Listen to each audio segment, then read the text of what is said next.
Hello aspirants, and welcome back to GK Insights. And today we are going to discuss about the next topic, the revolt of 1857. So it was the first expression of organized resistance against British. And ये बहुत ही छोटे से सिपाही mutiny से जो था वो start हुआ था. अब इसके अलग अलग नाम हैं जो हिस्ट्री में हमें देखने को मिलते हैं. That is first is the सिपाही म्यूटिनी. ब्रिटिशर्स ने कभी भी इसे एक फ्रीडम स्ट्रगल नहीं माना. वो हमेशा से इसे एक सिपाही म्यूटनी के तौर पर कहते आए हैं हिस्ट्री में. देन द इंडियन म्यूटिनी है ना, और the first war of independence bye VD. Savarkar. तो कई लोग जो है वो इसे सिपाही म्यूटिनी के नाम से, कई फर्स्ट वॉर ऑफ इंडिपेंडेंस को जो है वो इस चीज़ को मानते थे. अब इसका इमीडिएट कॉज क्या था, ये हम सब इस बारे में पढ़ चुके हैं, और हमने हिस्ट्री में भी देखा है कि किस तरीके से जो ब्रिटिशर्स थे वो हमारी कल्चरल वैल्यूज़ को हमेशा पॉइंट करते थे.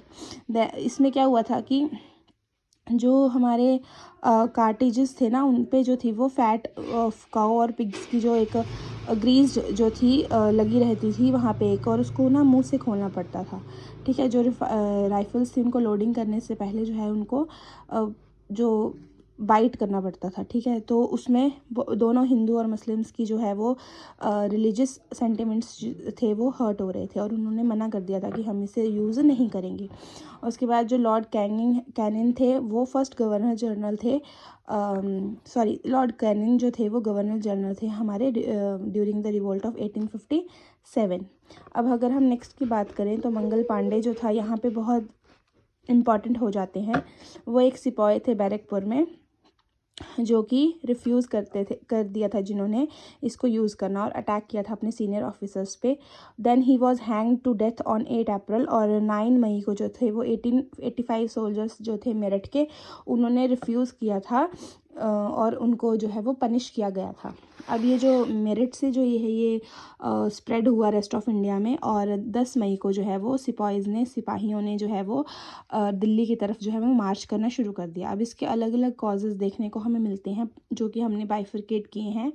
Political cause, social and religious cause, economical cause, है ना. तो हम बारी बारी से इन्हें पढ़ेंगे.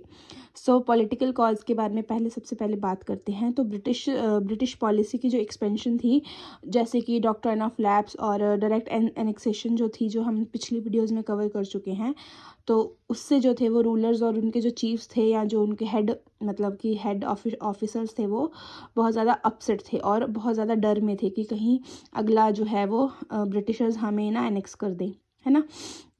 उसके बाद जो थे तब भी उनके बीच में भी ये जो है वो एक रेज की तरह जो है वो डेवलप होती है. Then social and religious causes की बात करते हैं. तो स्प्रेडिंग ऑफ वेस्टर्न सिविलाइजेशन. अब वेस्ट के आइडियाज़ को जो थे वो ब्रिटिशर्स जो थे वो इंडिया पे थोपना चाह रहे थे, लेकिन इंडियंस जो थे वो नहीं चाहते थे कि उनकी जो है वो कल्चरल वैल्यूज़ पे पॉइंट आउट हो या कुछ उनका चेंज हो. वो वहीं एक रिजिड जो फॉर्मेट चला आ रहा था उसी को वो मतलब कि फॉलो करना चाह रहे थे. अब 1850 में एक एक्ट होता है पास, हिंदू लॉ ऑफ इनहेरिटेंस, जिसमें कि हिंदूज़ को जो था वो इनेबल किया गया था कि जिन्होंने क्रिश्चियनिटी मतलब कि कन्वर्ट हुए हैं उनको उनकी इनहेरिटेंस में जो एसेंशियल प्रॉपर्टीज़ हैं उनमें उनको हक दिया जाएगा. ठीक है. तो लोगों को कन्विंस किया जा रहा था कि हिंदूज़ को जो है वो क्रिश्चियनिटी में मतलब कि कन्वर्ट किया जाए. और उसके बाद जो है वो सती प्रैक्टिसेस का बंद होना और फीमेल इन्फेंटिसाइड में भी रोक लग गई थी, और लीगलाइज हो गया था विडो मैरिज, है ना. तो इसमें था कि इंडियंस को ये डर था कि कहीं ये सारी जो रिफॉर्म्स हो रहे हैं ये हो तो अच्छे के लिए रहे थे, लेकिन इंडियंस को एक थ्रेटनिंग वाली इससे फील हो रही थी कि ये हमारे सोशल स्ट्रक्चर को जो है वो ख़राब कर देंगे. Then introducing the western method of education and directly challenging the orthodoxy of Hindu as well as of Muslim. अब आपको पता है मतलब कि उस टाइम पे जो था वो ट्रेडिशन वैल्यूज़ को ज़्यादा, कल्चरल वैल्यूज़ को ज़्यादा इंपॉर्टेंस दी जाती थी. तो इस तरह के जो रिफॉर्म हुए थे उनको जो है वो ये डायरेक्ट चैलेंज था orthodoxy of Hindus as well as of Muslims.